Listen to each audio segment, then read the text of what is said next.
हाय, welcome back. तो इस video में किसी स्टॉक स्पेसिफिक बात नहीं करूंगा। इस वीडियो में सिर्फ इसके बारे में बात करूंगा कि हमारी अगर हम लोग इक्विटी ट्रेडिंग करते हैं या फिर इक्विटी इन्वेस्ट करते हैं तो हमारी long term approach, strategy, process क्या रहनी चाहिए। क्योंकि बहुत लोगों को देखता हूँ मैं यहाँ पे सिर्फ रैंडमली ट्रेड करते हैं, रैंडमली किसी भी स्टॉक्स में पैसा लगा दिया और फिर उसमें रैंडम ही कहीं पे भी प्रॉफिट बुक करके निकल लिए। किसी स्टॉक में 1 लाख लगा दिया, किसी में 10,000 लगा दिया, किसी 30,000 लगा दिया, सब रैंडमली करते हैं। तो अगर आप छोटे मोटे प्रॉफिट कमाकर ही खुश हैं रैंडमली, तो ये वीडियो आपके लिए नहीं है। ये वीडियो सिर्फ उन लोगों के लिए है जो यहाँ पे लॉन्ग टर्म अच्छा खासा वेल्थ जनरेट करना चाहते हैं और इक्विटी ट्रेडिंग से अच्छा खासा पैसा कमाना चाहते हैं। तो इस वीडियो में मैं अपना प्रोसेस या फिर अपना तरीका बताऊंगा जो आज तक मुझे रिजल्ट देते आया हुआ है आखिरी कई सालों से। और ये मैंने स्टार्टिंग से ही ऐसे फॉलो नहीं किया, धीरे धीरे ओवर द टाइम वो इवॉल्व हुआ, बुक्स पढ़ के, लाइव ट्रेडिंग और इन्वेस्टिंग करके, धीरे धीरे ओवर द टाइम। तो ऐसा नहीं है कि मार्केट से पैसा कमाने का सिर्फ यही एक तरीका है या फिर यही एक अप्रोच रहनी चाहिए या फिर यही हार्ड एंड फास्ट रूल है।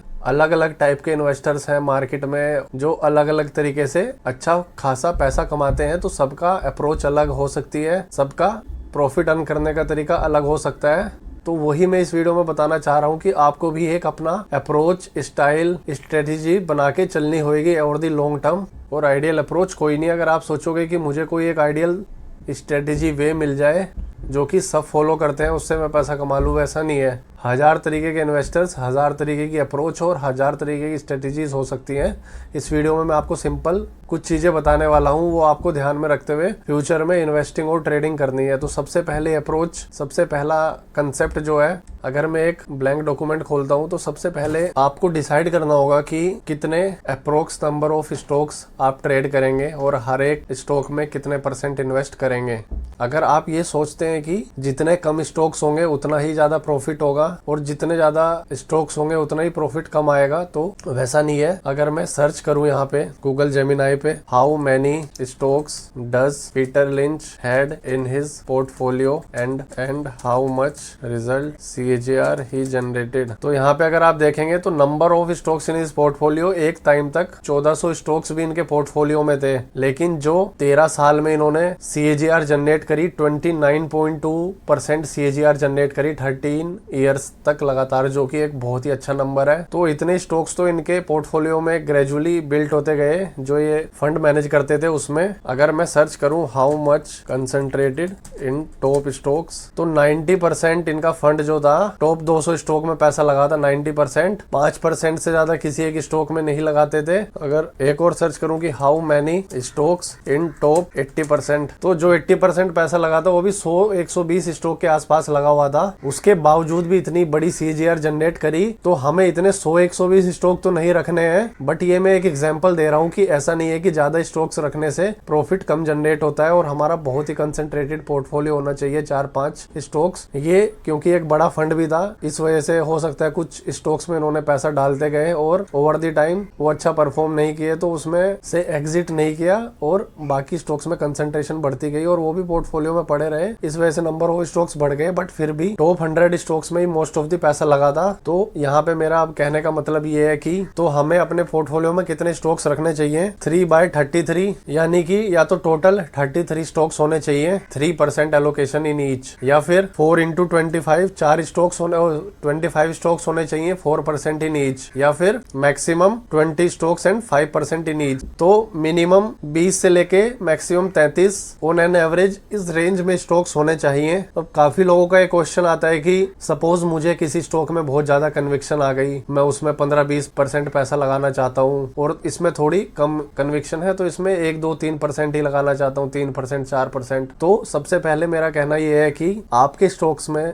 आपके पोर्टफोलियो में सारे स्टॉक्स ऐसे होने चाहिए जिनमें आपको कन्विक्शन है। अगर किसी में थोड़ा सा भी डाउट है तो उसको पोर्टफोलियो में रखना ही नहीं चाहिए। और हमेशा, चाहे बुल मार्केट हो चाहे बियर मार्केट मार्केट हो, आपको सफिशिएंट अपॉर्चुनिटीज मार्केट में मिल जाएंगी कि आप 33 स्टॉक आइडेंटिफाई कर पाओ या फिर 20 से 25 स्टॉक आइडेंटिफाई कर पाओ। तो जिस स्टॉक में आपको बहुत ज्यादा कन्विक्शन आ गई, सपोज करो कन्विक्शन से भी ऊपर के लेवल की हायर कन्विक्शन आ गई उसमें, तो अगर आप 3% की अप्रोच फॉलो करते हो, 4 की, फिर 5 की, डिपेंडिंग अपॉन योर थिंकिंग, तो आप जिस स्टॉक में ज्यादा कन्विक्शन है तो उसमें 5+5 करके 2 बारी पैसा लगा दो, यानी कि मैक्सिमम 10%। उससे भी ज्यादा लगाना है तो 5+5+5 3 15% लगा दो मैक्सिमम, या फिर 4+4+4 12 लगा दो मैक्सिमम, या फिर 3+3+3 9 लगा दो मैक्सिमम, जिसमें बहुत ज्यादा कन्विक्शन है। अदरवाइज सब में 3-4-5% ही रखनी है। फिर ओवर द टाइम ऐसा नहीं है कि 3 की अप्रोच आपने फॉलो करी 3% की तो सारे ही उतने के होंगे। ओवर द टाइम आपने किसी स्टॉक में पैसा लगाया तो धीरे धीरे वो स्टॉक फाइनेंशियली नंबर वाइज अच्छा परफॉर्म कर रहा है, बट स्टॉक नहीं चल रहा है, तो धीरे धीरे आपकी एलोकेशन बढ़ती जाएगी उसमें। कोई टेम्पररी अच्छा नहीं कर रहा है तो उसमें आप पैसा लगाना कम कर देंगे, तो ओवरऑल उसकी परसेंटेज धीरे धीरे कम भी होती जाएगी 3 से, क्योंकि जैसे जैसे आप दूसरे स्टॉक्स में प्रॉफिट बुक करते जाएंगे आपका ओवरऑल फंड तो बढ़ता जाएगा साइज, और किसी स्टॉक अगर अच्छा परफॉर्म नहीं कर रहा, आप उसमें इन्वेस्ट नहीं करोगे तो उसकी 3% से कम भी होती जाएगी, 1-2% भी होती जाएगी। तो 33 से 34-35 के आसपास भी स्टॉक्स हो सकते हैं आपके ओवर द टाइम। तो ये तो है नंबर ऑफ स्टॉक्स को लेके पहला स्टेप, वो आपको फिक्स करना होगा, डिसाइड करना होगा। दूसरा, अगर हम एक चीज देखें कि कितने टाइप के इन्वेस्टर्स होते हैं, टाइप ऑफ इन्वेस्टर्स या फिर टाइप ऑफ इन्वेस्टिंग, मैं बहुत देखता हूँ ऐसा ट्विटर और यूट्यूब पे, जो अलग अलग टाइप के इन्वेस्टर्स होते हैं, वैल्यू इन्वेस्टर, ग्रोथ इन्वेस्टर, वो एक दूसरे को मॉक करते रहते हैं कि वैल्यू इन्वेस्टिंग में क्या रखा है, ग्रोथ इन्वेस्टिंग में क्या रखा है। हालांकि पैसा दोनों ही कमा रहे होंगे, बट जो पैसा कमाता है उसको लगता है कि मेरी ही अप्रोच बेस्ट है, दूसरा तो ऐसे ही टाइम पास कर रहा है। बट अलग अलग टाइप के इन्वेस्टर्स अलग अलग अपनी इन्वेस्टिंग प्रेफरेंस के हिसाब से, हो सकता है सब पैसा कमाए, तो ऐसा नहीं है कि कोई भी टाइप की इन्वेस्टिंग बेस्ट है। अगर हम जनरली देखें तो किस किस टाइप के इन्वेस्टर होते हैं, सबसे पहले होते हैं वैल्यू इन्वेस्टर। तो वैल्यू इन्वेस्टर किसको बोलते हैं, जैसे कि बेंजामिन ग्राहम और वॉरेन बफे की फिलोसफी है वैल्यू इन्वेस्टिंग। बेसिकली क्या फिलोसफी होती है इसकी, इनके लिए हाईएस्ट प्रायोरिटी वैल्यूएशन की होती है। जो अलग अलग वैल्यूएशन मेथड्स होते हैं, डीसीएफ, कैश फ्लो वगैरह, उन सब से किसी भी बिजनेस की अप्रोक्सीमेट वैल्यू, इंट्रिंसिक वैल्यू इसको बोलते हैं, वो इनको लगता है कि अगर करंट मार्केट प्राइस से उसकी इंट्रिंसिक वैल्यू ज्यादा है तो वो लोग उसमें वैल्यू के पर्सपेक्टिव से इन्वेस्ट करते हैं। उनको ग्रोथ से उतना मतलब नहीं होता। हो सकता है स्टॉक स्लो ग्रोइंग सेक्टर से बिलोंग करता हो, फॉर एग्जांपल आईटीसी हो गया, जो कि स्लो ग्रोइंग स्टॉक है। आखिरी 7-8 साल में 7-8% की CAGR दी है, और बट अभी उसका जो शेयर प्राइस है वो गिर गया, तो इनको लग रहा है कि जो इसकी वैल्यू है मार्केट अभी इसको कम दे रहा है, तो ये भले ये स्लो ग्रोइंग स्टॉक हो, इसमें वैल्यू के पर्सपेक्टिव से इन्वेस्ट कर रहे हैं, तो इनके लिए ग्रोथ सेकंड प्रेफरेंस होती है, वैल्यू को ज्यादा प्रेफरेंस देते हैं। कोई भी ऐसे पूरा हार्ड ऐसे वैल्यू इन्वेस्टर नहीं होता, ग्रोथ को प्रेफरेंस देते हैं, बट ग्रोथ इनके लिए सेकंड है कहीं ना कहीं। ऐसा नहीं है कि जो एकदम ही नेगेटिव फ्यूचर में हो सकता है, जो नेगेटिव डायरेक्शन में जिसकी सेल्स और रेवेन्यू जाए उसमें वैल्यू इन्वेस्टिंग करें, बट कहीं ना कहीं जो थोड़ा भी ग्रोइंग हो, स्लो ग्रोइंग हो, उससे इनको मतलब नहीं है। तो फर्स्ट प्रायोरिटी इनकी वैल्यू की होती है, सेकंड ग्रोथ की होती है। दूसरे जो ग्रोथ इन्वेस्टर होते हैं उनकी क्या फिलोसफी रहती है, ये ग्रोथ इन्वेस्टर होते हैं, ये बेसिकली हाई ग्रोइंग स्टॉक्स को प्रेफर करते हैं। जो स्टॉक इनको लगता है कि क्या ये ऐसा स्टॉक है जो मार्केट शेयर ग्रैब कर सकता है, बाकी कंपनी से फास्ट ग्रो कर सकता है। इनको वैल्यूएशन से मतलब ज्यादा नहीं होता, सेकंड मतलब होता है, लेकिन वो सेकंड प्रायोरिटी होती है। भले उसकी वैल्यूएशन हाई हो, बट इनकी फिलोसफी होती है कि स्टॉक्स, ये कंपनी अच्छे से ग्रो कर रही है, भले ही प्रीमियम या फिर हाई वैल्यूएशन कमांड कर रही हो, अभी वो इनके लिए सेकंड प्रायोरिटी है। जैसे कोई भी स्टॉक अगर चेक करें, हिताची एनर्जी हमने चेक किया, तो यहाँ पे अगर देखोगे तो ये स्टॉक लगभग 3 साल में 4,000 से 40,000 के आसपास हो चुका है, और लगातार ऊपर जा रहा है। अभी 6 महीने में ही 16,000 से लगभग 32-35,000, डबल से भी ज्यादा हो गया आखिरी 6 महीने में, क्योंकि कंपनी बहुत फास्ट तरीके से ग्रो करी है, और साथ ही साथ ऑपरेटिंग प्रॉफिट मार्जिन भी बढ़ाया, लगभग 2.5 गुना कर दिया है, और 150 का पी चल रहा है। तो उसके बावजूद भी इसको बहुत लोग प्रेफर कर रहे होंगे इन्वेस्टिंग करना इसमें, जो ग्रोथ इन्वेस्टर जिनको मतलब नहीं है वैल्यूएशन से, वैल्यूएशन उनके लिए सेकंड प्रायोरिटी है। और आईटीसी में वैल्यू इन्वेस्टर इन्वेस्ट करेगा तो ग्रोथ इन्वेस्टर उसको मॉक करेगा, बट हो सकता है दोनों सही हो सकता है करंट मार्केट प्राइस से हिताची 30% ही ऊपर जाए, उसके बाद नीचे आ जाए, और आईटीसी भी करंट मार्केट प्राइस से 30% ऊपर चला जाए, तो दोनों ही 30% का रिटर्न देंगे। बट कुछ लोग सोशल मीडिया पे एक दूसरे को मॉक करते रहते हैं, जो कि सही अप्रोच नहीं है। तीसरे टाइप के इन्वेस्टर्स होते हैं जिनको बोलते हैं गार्प इन्वेस्टर। तो ये इन दोनों का बेसिकली हाइब्रिड है, ग्रोथ एट रीजनेबल प्राइस। इनके लिए वैल्यूएशन भी हाई प्रायोरिटी होती है और ग्रोथ भी इनके लिए हाई प्रायोरिटी होती है। तो इनको ग्रोइंग स्टॉक्स भी चाहिए और साथ ही साथ ये इंश्योर करते हैं कि क्या मैं उसके लिए बहुत ज्यादा तो पे नहीं कर रहा, तो एट रीजनेबल प्राइस पे उसके खरीदने की कोशिश करते हैं उसको, जो कि नाम से ही अंडरस्टूड है। उसके अलावा कुछ हो सकते हैं कि मोमेंटम ट्रेडिंग करते हैं, मोमेंटम इन्वेस्टर्स, जो कि मोमेंटम इन्वेस्टर्स जिनको कंपनी की valuation, growth at reasonable price किसी भी चीज से मतलब नहीं होता। वो सिर्फ मोमेंटम को चेज करते हैं।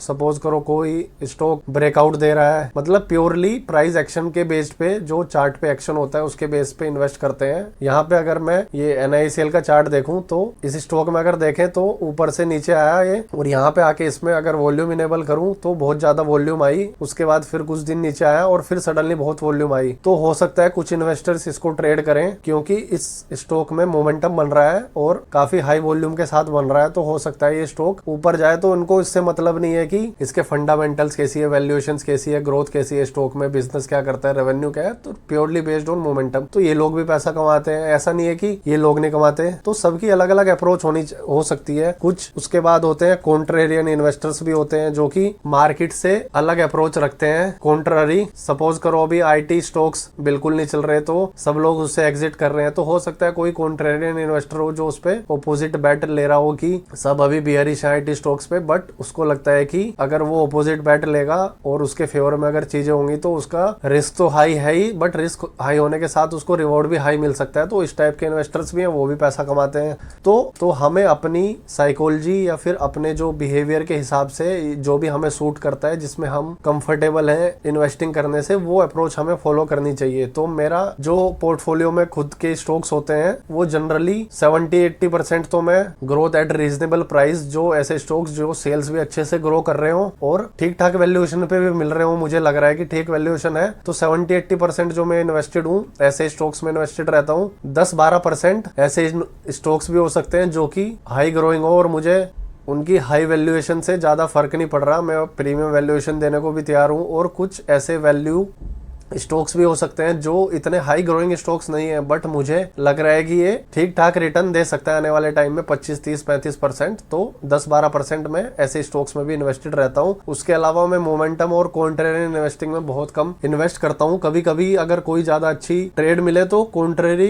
ट्रेड्स कुछ ले सकता हूँ, बट जनरली मैं अवॉइड करता हूँ। तो मेरे खुद के पोर्टफोलियो में ये अप्रोच में फॉलो करता हूँ, 3-4-5-6% एक स्टॉक में लगाता हूँ। 20-35% के आसपास, 20 से 35 स्टॉक्स के आसपास पोर्टफोलियो में होते हैं और 80% इस टाइप की ट्रेड्स मान लो, 75 और फिर 10-12% ईच चीज इस टाइप की। और जनरली जो मेरा थर्ड पॉइंट आता है हमारा कि टाइम होरिजन क्या होना चाहिए, या फिर कितने टाइम के लिए हम लोग इन्वेस्ट करें किसी पर्टिकुलर स्टॉक्स में। तो मैं कोई बहुत लॉन्ग टर्म इन्वेस्टर नहीं हूँ कि buy and hold forever, कि आज ले लिया HDFC बैंक या फिर आज इन्फोसिस ले लिया और लाइफ टाइम तक उसको होल्ड करूं। मेरी जनरली जो भी ट्रेड्स रहती हैं पहली तो टारगेट बेस्ड रहती हैं। जिस भी स्टॉक में मैं ट्रेड लेता हूं तो मिनिमम मैं इंश्योर करता हूं कि मिनिमम मेरा किसी स्टॉक में जिसमें 30% प्लस का टारगेट बन रहा हो, उन्हीं स्टॉक्स में ट्रेड प्रेफरेंस करता हूं। 20-25% अगर किसी स्टॉक में बन रहा है एक पोटेंशियल अपसाइड, तो मैं उसको जनरली अवॉइड करता हूं। एटलीस्ट 30% का गेन तो मैं प्रेफर करता हूं। उसके बाद सेकंड टारगेट मेरा होता है कि उस स्टॉक में अगर वो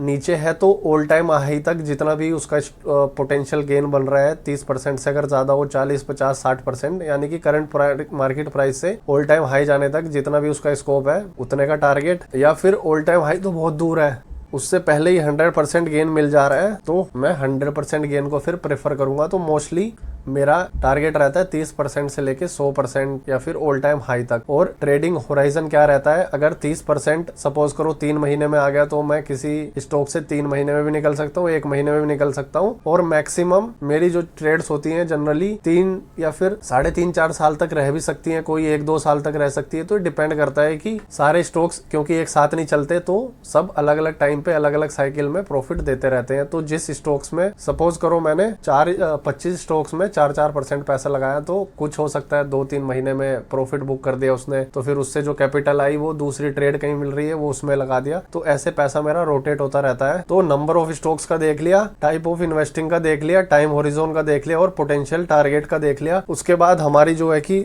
अब स्टॉक्स में ट्रेड कैसे करें, स्ट्रेटेजी क्या रहनी चाहिए। तो मैं बिलीव करता हूं कि मैक्स टू मैक्स मार्केट में आप सिर्फ 2 ही स्ट्रेटेजी फॉलो करो।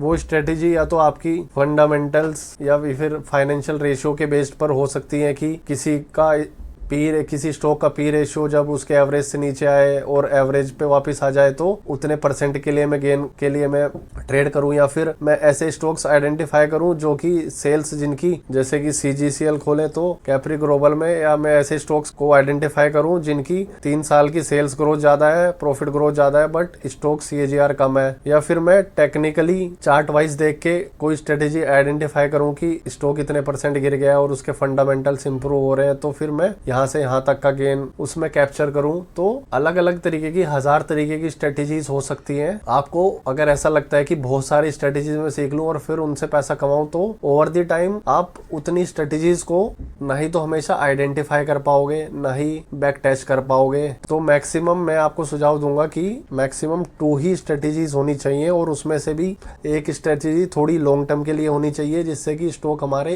1-2 साल के लिए हम होल्ड कर सके। जैसे कि या तो ऑल टाइम हाई तक की स्ट्रेटेजी या फिर 100% गेन तक की स्ट्रेटेजी, और दूसरी थोड़ी शॉर्ट टर्म की होनी चाहिए जिससे हमारा 3, 6, 9, 12 महीने में प्रॉफिट बुक होता रहे, जिससे थोड़ा अच्छा भी लगता रहे कि प्रॉफिट बुक हो रहा है और फंड भी रोटेट होता रहे और फंड बढ़ता भी रहे। और अगर सडनली हमें नहीं पता कि मार्केट क्योंकि ऊपर गया नीचे आया, ऊपर गया नीचे आया, तो जैसे ही ऊपर जाएगा तो शॉर्ट टर्म स्ट्रेटेजी है वो आपकी प्रॉफिट बुक करवा देगी, और जैसे ही फिर स्टॉक नीचे आएगा फिर से आपको दूसरी स्टॉक्स में अपॉर्चुनिटी दे देगी। और हमें नहीं पता कि कब ऊपर नीचे होके नीचे आना बंद कर दे, एकदम से ऊपर ही चला जाए बहुत ज्यादा, तो वहां पर भी फिर हम लोग बुल रैली मिस नहीं करेंगे, क्योंकि जो हमारी लॉन्ग टर्म स्ट्रेटेजी होगी कहीं ना कहीं 50-60% पैसा हमारा तब भी लगा होगा। और कम स्ट्रेटेजी रखने का फायदा ये भी है कि आप उसको अच्छे से बैक टेस्ट कर पाओगे ओवर द टाइम। और बैक टेस्टिंग के लिए क्या है, हमें ट्रेडिंग जो हमारी ट्रेडिंग जर्नल्स है वो सब मेंटेन करना है, जिसके बारे में मैं अलग वीडियो बना चुका हूँ कि कितनी शीट्स आपको मेंटेन करनी चाहिए। तो उस शीट में आप सब कुछ मेंशन करोगे कि कब मैंने कोई स्टॉक लिया और कब बेचा और किस स्ट्रेटेजी के तहत बेचा। तो जैसे जैसे आपको टाइम होता जाएगा प्रॉफिट बुक करने के लिए, आपको कॉन्फिडेंस भी आता जाएगा, और आपको उस स्ट्रेटेजी पे जिसके तहत आप प्रॉफिट बुक करते जा रहे हो ओवर द टाइम उसको और ज्यादा रिफाइन कर पाओगे, बेस्ट एंट्री एग्जिट उसमें परफॉर्म कर पाओगे, और उसका सक्सेस रेशियो बढ़ता जाएगा। क्योंकि ये बहुत जरूरी है, कम से कम ये सबसे इंपॉर्टेंट पॉइंट है, कम से कम ही आपकी स्ट्रेटेजी होनी चाहिए। सिंप्लिसिटी ही यहाँ पे सबसे ज्यादा पैसा कमा के देगी। अगर आप सोच रहे हो कि जितनी कॉम्प्लेक्स चीजें मैं सीख लूं तो 2-3-4 साल आप उसको कर पाओगे, but over the long term simple चीजें ही आप अगर मार्केट में, जैसे कि स्टार्टिंग में मैंने बोला, अगर आप लॉन्ग टर्म अप्रोच फॉलो करना चाहते हो, 20-25-30 साल पैसा कमाना चाहते हो, तो आपको फिर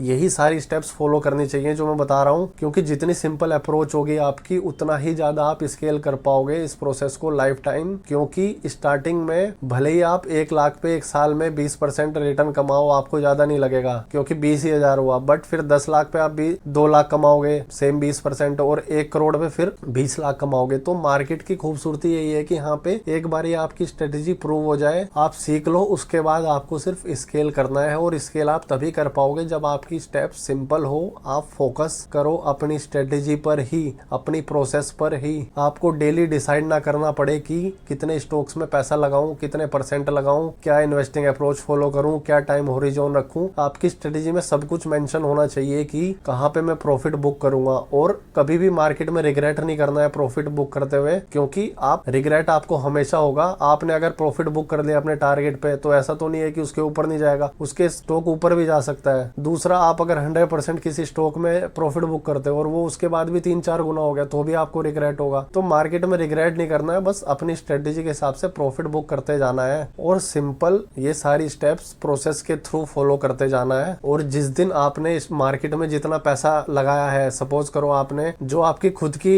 इन्वेस्टमेंट कैपिटल है, जो प्रॉफिट आता गया और उसको री इन्वेस्ट किया, उसको काउंट नहीं कर रहे। अगर सपोज करो आपने 10 लाख आज तक मार्केट में लगाया 2-2 लाख करके, उस 10 लाख से भले ही आपने 12 लाख कमाया और फिर वो री इन्वेस्ट कर दिया, तो आपकी कैपिटल 12 लाख नहीं हुई, आपकी 10 ही हुई जो इनिशियल आप लेके आए थे मार्केट में। तो जिस दिन आपने वो कैपिटल डबल कर ली, 10 लाख का 20 लाख कर लिया, उस दिन आप समझ जाना कि आपकी जो स्ट्रेटेजी है, आपका जो तरीका है, या फिर आपने जो स्टॉक मार्केट में है वो सक्सेस मंत्र या फिर सक्सेस पा ली है। और उसके बाद आपको सिर्फ स्केल करना है, क्योंकि आप 100% अपनी कैपिटल पर रिटर्न जनरेट कर चुके हो। टाइम मैटर नहीं करता स्टार्टिंग में, हो सकता है आपने 5 साल में किया, CAGR मैटर नहीं करेगा। 5 साल में अगर डबल किया तो 20% की आपकी मान लो CAGR रही भले ही, या फिर आपने 6-7 साल में भी अपना पैसा डबल कर लिया, भले ही CAGR कम हुई, बट उन 6-7 सालों में आप अपनी प्रोसेस बहुत ज्यादा रिफाइन कर चुके होंगे। और अगला जो आप डबल करोगे पैसा, उसमें आपको 6-7 साल नहीं लगेंगे, 2-3 साल ही लगेंगे। तो इसलिए हमारी लॉन्ग टर्म अप्रोच मार्केट में स्केलेबिलिटी पर रहनी चाहिए, जिसको आप ओवर द टाइम रिपीट कर सको। अगर आपने किसी स्टॉक में रैंडमली 1 लाख रुपए लगाए और आपको एक ही महीने में 10% मिल गया,